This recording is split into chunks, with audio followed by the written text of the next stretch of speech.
Sledeči program je bil posnet s pomočjo prijateljev in sodelavcev misionarske skupine Joyce Meyer.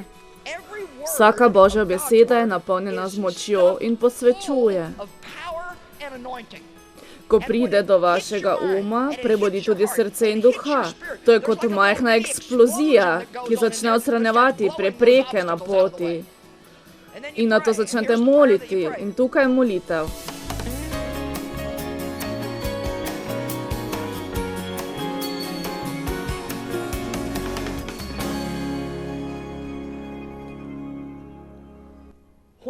Ko prejmete Kristusa za svojega odrešenika, On sam pride. Sveti Duh pride, Bog pride v vaše življenje. Sveto pismo pravi, da je naše telo tempelj Svetega Duha. Skozi vso današnje predavanje vam želim govoriti, da Bog prebiva v vas. Ni vam potrebno, da bi ga poskušali poiskati, On je v vas. Njemu ni potrebno vedno pokazati, da si prizadevate priti do njega, kajti On je v vas. Kot sem vam rekla že prejšnjič, je Bog kakor magnetna moč, ki vas z naše notranjosti nenehno privlači in nas vleče k sebi. Dobro, mi imamo dušo in ta duša nam povzroči veliko problemov. Prav sedaj ni nobena stvar napačna v vašem duhu, če ste ponovno rojeni. Se zavedate tega? Vaš duh je popoln, očiščen in svet, kajti Bog ne more prebivati tam, kjer ni svetega. Ko Sveti Duh pride živeti v vas, ste postali sveti in ste napolnjeni s pravičnostjo. V vas prihajajo nove želje. Zato Sveto pismo pravi o njem, ki ni poznal greha, je postal greh, da bi mi postali Božja pravičnost po Kristusu. Postali ste pravični v Bogu po Jezusu Kristusu. Sedaj nas Bog hoče naučiti, kako prav ravnati. Daje nam seme tega, za kar On želi, da rastemo. Bog nikoli ne zahteva, da bi počeli nekaj in nam ne bi dal zmožnosti, da to izvršimo. Prav zaradi tega sem veliko pridigala v zadnjih letih. Vse, kar vam Bog ukaže, da storite, lahko storite z lahkoto. On ne bo zahteval od vas nekaj, česar ne morete storiti. Tako je najbolj neumna stvar, da rečemo, Bog, to pa je pretežko. Kajti, če resnično verujete, da vam je Bog ukazal to storiti, potem to tudi zmorete. Nam je tako težko odpustiti ljudem, ki so nas ranili, da bi imeli opravičilo, da še naprej vztrajamo v zagrnjenosti. Veste, pretežko. Veste kaj? Če mi tega ne bi mogli storiti, Bog ne bi napolnil Svetega pisma z napotki, da to storimo. In vse, kar nam Bog reče, da storimo, je v naše dobro. Vse, kar vam Bog reče, da storite ali da ne storite, je v vaše dobro. S svojim telesom komuniciramo s svetom, z duhom komuniciramo z Bogom, vendar s središčnim delom nas sami z dušo komuniciramo sami s seboj. Vaša duša je vaša osebnost. Ste vi sami. V vaši duši imate želje. Vi hočete, mislite in čutite. Hočem, mislim, čutim. Mi vsi imamo stvari, ki jih hočemo, vendar Bog ima nekaj stvari, ki jih On hoče. In če se njegovo hotenje ne strinja z našim hotenjem, potem samo ugibajte, kdo mora popustiti. A ste že ugotovili? Ali je vsakdo ugotovil, da bo na koncu vedno zmagal Bog? Če pa On nikoli ne zmaga v vašem življenju, potem morate biti precej bedni. To je tako enostavno. Vi ne boste veseli, če se odrečete Bogu. Ne bo vam uspelo. Nekaj presenetljivega je, kar napravi čista vest. Čudovito je biti v miru. Mi mislimo. O tem sem govorila zadnjič. Ne toliko, kolikor bi sama hotela vam govoriti, vendar mi mislimo. Pri tem se spopadamo s tolikimi težavami, ko mislimo. Včasih stvari mislimo do onemoglosti. Ko nam Božja volja govori kakor želja, ki pride v naše srce in mi vemo, da bi morali nekaj narediti in na to nekaj nepričakovanega vstopi v naš razum in začnemo misliti za vse razloge, zakaj tega ne bi napravili, saj ne bo uspelo in ni najbolj primerna ideja, koliko bo stalo in kako težko bo. In kar naenkrat smo ponovno nepokorni Bogu. Bilo bi veliko lažje, če ne bi toliko mislili o tem. Zase sem ugotovila, da lahko preveč študiram. Naučila sem se, da me Duh vodi v mojem študiju. Študiram tako dolgo, da se čutim napolnjeno in potem grem in zaupam v Boga, da bi prinesla vam, kar mi je pomagal razodeti. Vendar, če preveč zaupam razumu, potem pridem semkaj in napravim samo zmešnjavo. Sveto pismo pravi, ne učite se za vaše lastno razumevanje, zaupajte v Boga z vsem srcem in umom in se ne zanašajte na lastno razumevanje. Na svojih poteh ga priznavajte in on bo vodil vaše korake. Dobro, mi vsi imamo svojo pot. Jaz imam pot, da delam to, kar delam.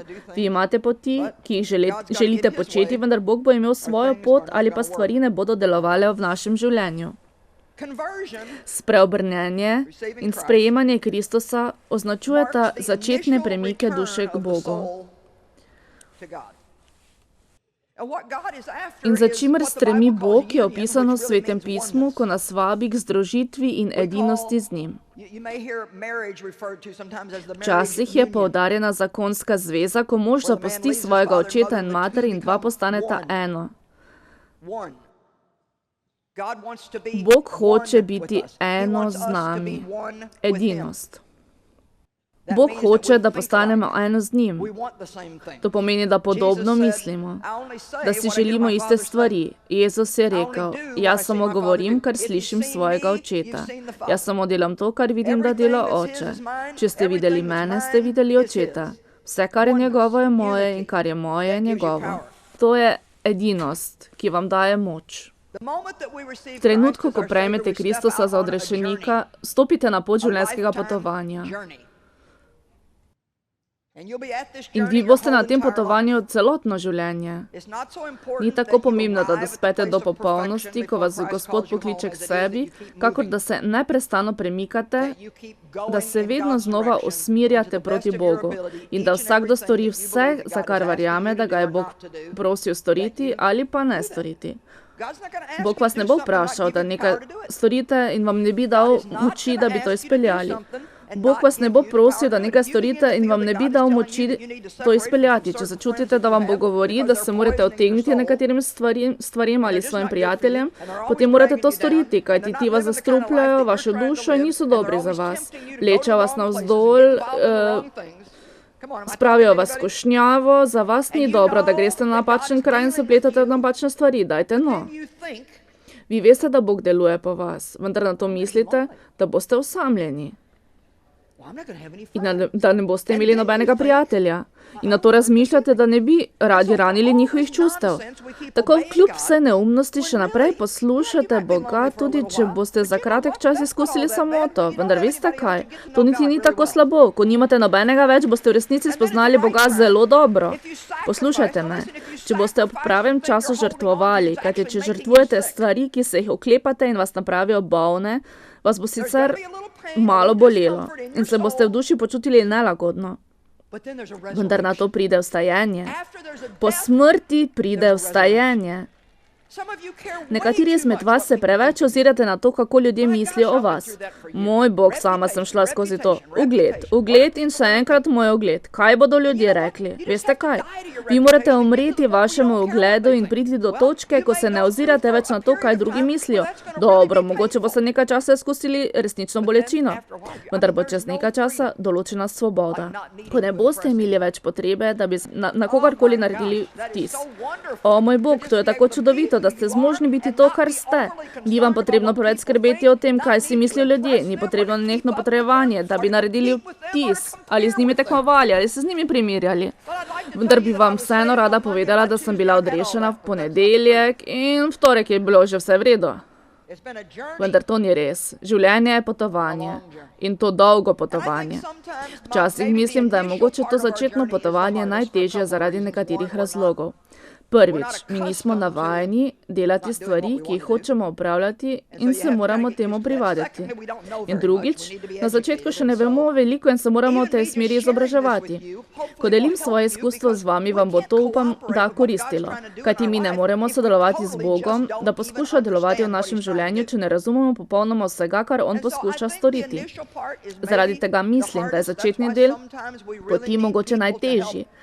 Zaradi tega včasih potrebujem ljudi, ki nas vodijo, potrebujemo ljudi, ki bodo molili za nas. Za prijatelje potrebujemo dobre kristjane, ki nas bodo spodbujali v naši začetni poti z Bogom. Kajti mi vsi vemo, da mnogo ljudi začne prav svojo pot, vendar kar hitro omagajo, ker enostavno ne razumejo. Na začetku se zdi vse tako težko in ko prejmemo Kristusa, mislijo, da so vsi njihovi problemi izginili. Mi vsi vemo, da to ni res, a ne? Veste kaj? Vaš najslabši dan z Bogom, najslabši dan, ki bi ga sploh lahko imeli, je še vedno boljši, kot je bil vaš najboljši dan brez Boga.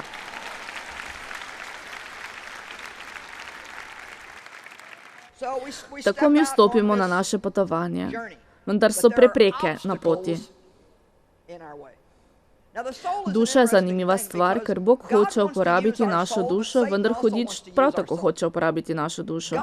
Bog želi govoriti po vaših ustih in tudi hudič si to želi. Bog hoče misliti z vašim umom, vendar hudič želi prav tako misliti z vašim umom.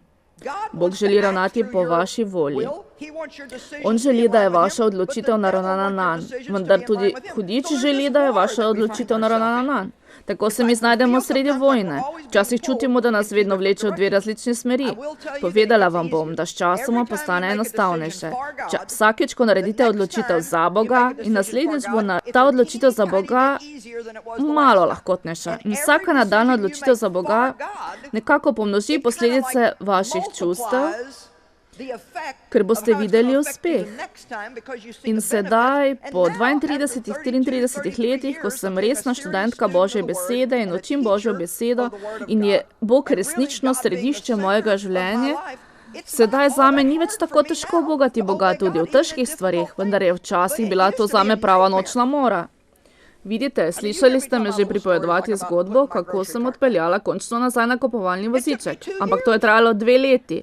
2 leti, da sem postala pokorna Bogu vsakič in ko sem šla v veleblagovnico, mislim, to je bilo tedaj, ko sem bila na začetku, predavala sem svetopismo na domu, imela sem otroke, nič na Davidu mi ni bilo všeč, hotela sem ga spremeniti, nikogar nisem marala, sebe nisem marala, veste, jezila sem se na svoje otroke, odšla sem na kupovalni center, nisem imela denarja, ampak kupone, vse je bilo treba točno izračunati, vsa ta stvar je bila kot nočna mora. In na to se vendar učim svetopismo na domu, ponovno sem rojena v duhu, napolnjena svetim duhom, to je moj klic. Ljubim Boga in Bog je začel delovati. Tako da sem postavila nazaj na kupovalni voziček. Zakaj ne to storim? Tega nihče ne dela. 2 leti. 2 dolgi leti me je Bog oblikoval, preden sem vrnila na kupovalni voziček, če je deževalo. Vrnila sem ga, če je padal sneg. Vrnila sem ga, če se mi je mudilo. Mislim, da sem ga vedno vrnila na mesto, kamor spada. In če je prostor, kamor naj bi spadal, bil slučajno poln, potem sem šla nazaj v trgovino in ga postavila točno tja, kamor spada. 2 leti. In zadnjič sem si šla urediti svoje nohte. Potem sem odšla tam na stranišče in sem uporabila zadnji listič toaletnega papirja na rolici. Tako sem vedela, kaj moram storiti, da najdem drugega. Najdi ga. Poišči, kje se nahaja v tem prostoru. Poglej, če je kje. Vzami novega in ga daj na razpolago. Veste, moje se moje govorilo, ne vem, če je kje, a kje bi bilo. Dobro, poglejte. No, veste. Vsa ta stvar mi ni vzela niti minute in sama sem naredila, kar mi je Bog naročil. In vendar si sedaj mislite, toaletni papir in vračanje kupovalnega vozička, gospa, veste kaj, pridete k sebi, da bomo končno slišali Božjo besedo. A vam lahko nekaj povem, če ne boste obogali Boga v majhnih stvarih, kot so te, potem boste mogoče tudi pozabili poslušati v drugih večjih stvarih. Vam ni treba hoditi na biblična predavanja, da bi se naučili obogati Boga. Lahko greste v šolo k Svetemu Duhu in on vas bo naučil, kjerkoli boste pripravljeni. Sama nisem hodila v biblično šolo. Poglejte, sedaj vam povem resnico. Te zgodbe vam pravim, ker je tam Bog začel moj trening. Veliko časa sem preživela v trgovinah in tam sva začela. On me je učil integritete. Učil me je, da bi bila žena z zlato osebnostjo, z Božjim karakterjem, izvrstna žena in ne kakšna navadna šlamparija, ki bi šla po linijo najmanjšega opora, ampak da bi naredila stvari vedno prav, še posebej tedaj, ko nihče ne gleda. Na tistem stranišču ni bil nihče z mano. Nihče ne bi vedel, ali sem zamenjala tisti toaletni papir, ali sem pustila to za naslednjo osebo, da bi to storila. Tudi vam ni všeč, če greste na stranišče in tam ni toaletnega papirja. No, kar prepustite to drugim in drugi bodo vam storili tudi tako. Storite drugim to, kar želite, da drugim storijo vam. Ne vem, kako bo se to slišalo, ko bo prevedeno v indijski jezik ali kitajščino. Ampak eno stvar vam povem. Mi vsi imamo podobne težave, pa ni važno, kakšen jezik govorimo, saj Bog hoče, da smo izvrstni. Ne zanima ga, kaj mislimo, kaj hočemo, kaj čutimo. On hoče, da ga ubogate. Hočem, mislim, čutim. Hočem, mislim, čutim. Mislim, tega ne bi rabil storiti, nihče drug tega ne počne. 2 leti. Da postaviš nakupovalni voziček na pravo mesto. Na poti so prepreke. Stvari, ki se ne dajo naučiti. In sama sem bila središče vsega. Vzelo mi je leta in leta, ko sem se spraševala, zakaj nisem srečna. Hodila sem na vsa mogoča predavanja, opravljala duhovno bojevanje, odšla na tabor molitve in se naučila izogniti vsemu, kar se premika. Šla sem na izganjanje hudiča. Kričala sem, pila in tako naprej. Ampak še vedno nisem bila vesela. Bog mi je rekel, sebična si. Nikoli nisem pomislila na to. Tvoje središče si ti sama. Ti ne moreš biti srečna in polna sama sebe. To je bila ovira. To je bila ovira. Jeza, neodpuščanje, lenoba, požrešnost, oster jezik, ljubosumje, nezadovoljstvo, nehvaležnost in seznam gre v nedogled. In to niti ni naša naloga, da odpravimo ovire. To je dobra novica, kajti mi se ne moremo sami spremeniti. In ne samo to, če smo odkriti, vi ne morete spreminjati nekaj v svojem življenju, dokler Bog ne položi prsta na to. Prav zaradi tega je precej nekoristno, če nekdo pride naokrog in vam pove, da morate to in to spremeniti. Ljudje so mi imeli navado reči, da ko sem bila takšna zmešnjava, kakšen problem imaš? Pomislila sem, jaz nimam dobenega problema. Kaj si mislite s tem, kaj je moj problem? Nisem imela dobene ideje. Veste, kaj vam povem? Ko je Bog položil svoj prst name, ko se mi je začel razodevati, o, moj Bog.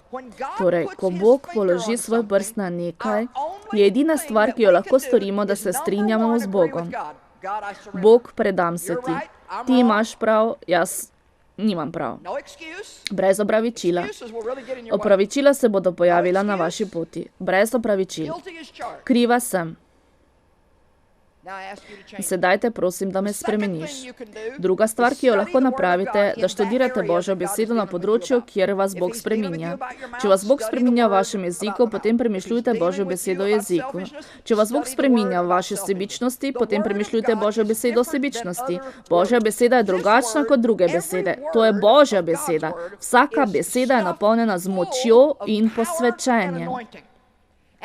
In ko zadene vaš vaše srce in vašega duha, je kakor majhna eksplozija, ki odstrani vse prepreke na vaši poti.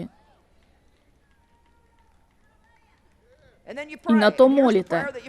To je molitev, ki jo izgovarjate. Na pomoč. Bog, pomagaj mi, da bom tiho. Vsak dan molim, postavi stražo pred moja usta, da ne bom grešila zoper tebe z jezikom. Kajti, če mi ti ne pomagaš, bom gotovo izgovorila napačno besedo. Nehajte pripovedovati Bogu, kako dobri boste danes. Vi boste dobri, dokler ne postavite zjutraj svojih nog na tla in tedaj bo konec. Stavim, da se Bog smeji, ko zjutraj v posteli molimo in napravljamo načrt za svojo svetost. O, Bog, danes bom tako dobra, ne bom rekla nič napačnega, moj Bog. Predajte se.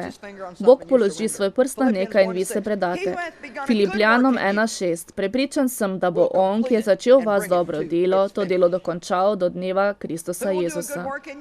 Kdo bo dokončal dobro delo v vas? On ga je začel in kdo ga bo dokončal? On ga bo dokončal. To ne pomeni, da vi nimate pri tem nobene vloge. Vaša vloga je v tem, da se predate. Vidite, vi ste lahko trmasti, oporniški in se opirate Bogu, vendar, če se samo predate, tole se zgodi. Vi se morate zavedati, da predate bolečino prav tako, kakor užitek. Ni nobenega smisla v tem, da bi vam lagala. Ko se odpoveste nečemu, kar v resnici nočete, potem boste trpeli. Bolelo bo. To ni fizično trpljenje, ampak je trpljenje v duši. To je duševno trpljenje. Prizadene naše občutke, prizadene naša čustva. Ko nekoga nočemo zapustiti, pa kljub temu to storimo. Ko nam Bog govori, da se spravimo z nekom, ki nas je užalil in mi mislimo, da z nami ni prav ravnal.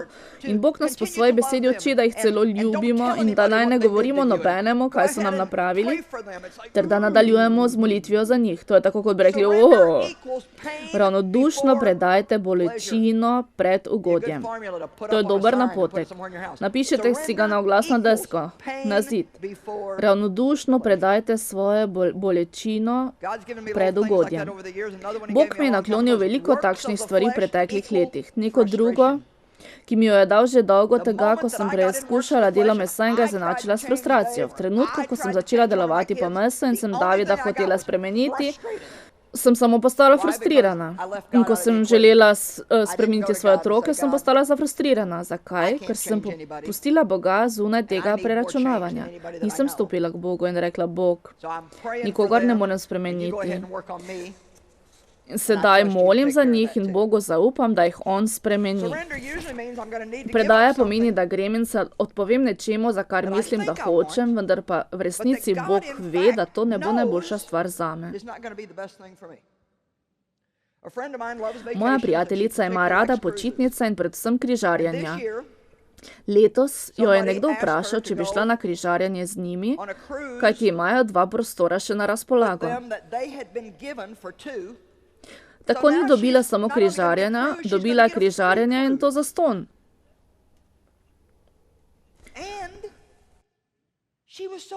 Bila je tako navdušena, vendar je potem začela čutiti, da ne bi bilo prav, če bi šla. Bog ji ni dal nobenega drugega razloga. Pri tem enostavno ni čutila miru. Kako daleč bi lahko prišli, če bi sledili miru srca in ne bi vedno vse skušali razumeti. Ona ni bila poslušna, da bi onadva lahko šla. Onadva z možem sta načrtovala križarjenje za 25. obletnico poroke. Nato je Bog začel delovati po njem. Ni dobro, da gresta. Nato je mož moral to povedati njej. Nato so imeli prihranjenega nekaj denarja, ki so ga namenili za dekoracijo. In Bog je deloval po njej, da ga najda proč. Vendar veste, kaj mi je rekla?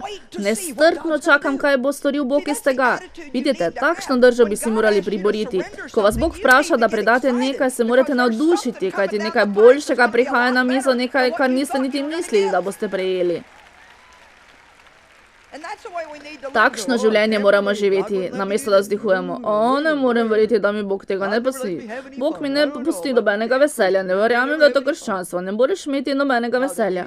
Vi bi morali reči, vem, da je Bog dober, vem, da me ljubi. On me ne bi nikoli prosil, da se odpovem nečemu, kar imam zelo rad, če ne bi imel za to dobrega razloga. Jaz mu zaupam in komaj čakam na žetev, ki bo prišla v moje življenje po semenu pokorščine, ker mi je Bog dal milost, da ga posejem. Obrnite se k nekomu, pa tudi če ga ne poznate, in mu recite, ko ne poslušate Boga, prizadenete samo sami sebe.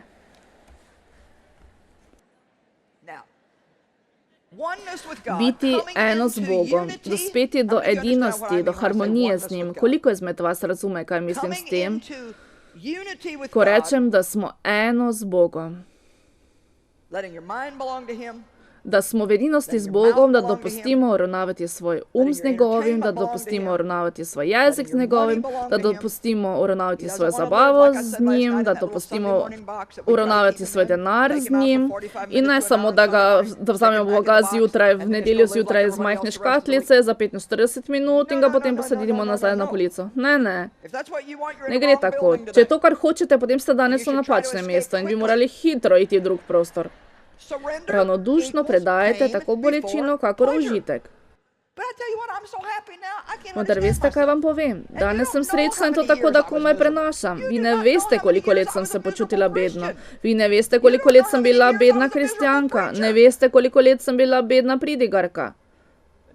Vendar nič več. Ne, nič več. Veste, kaj vam povem? Vesela sem, srečna in polna miru. Ni mi treba niti iskati svoje poti, da bi bila srečna. Dajte no, to je svoboda. Vendar je potrebno potovanje.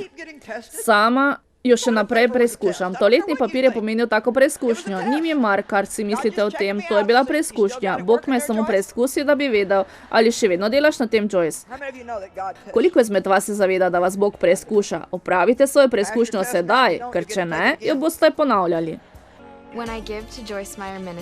Ko darujem misionarski skupini Joyce Meyer, čutim, da sem blagoslov za druge, ker ko ti daruješ njim, se oni razdajo za druge. Nekdo mora plačati, da se oddaje posname in predvajajo, da se lahko natisnejo knjige, ki jih beremo in se toliko iz njih naučimo. Če ti daruješ njim, v resnici daruješ vsem, mnogim ljudem po vsem svetu.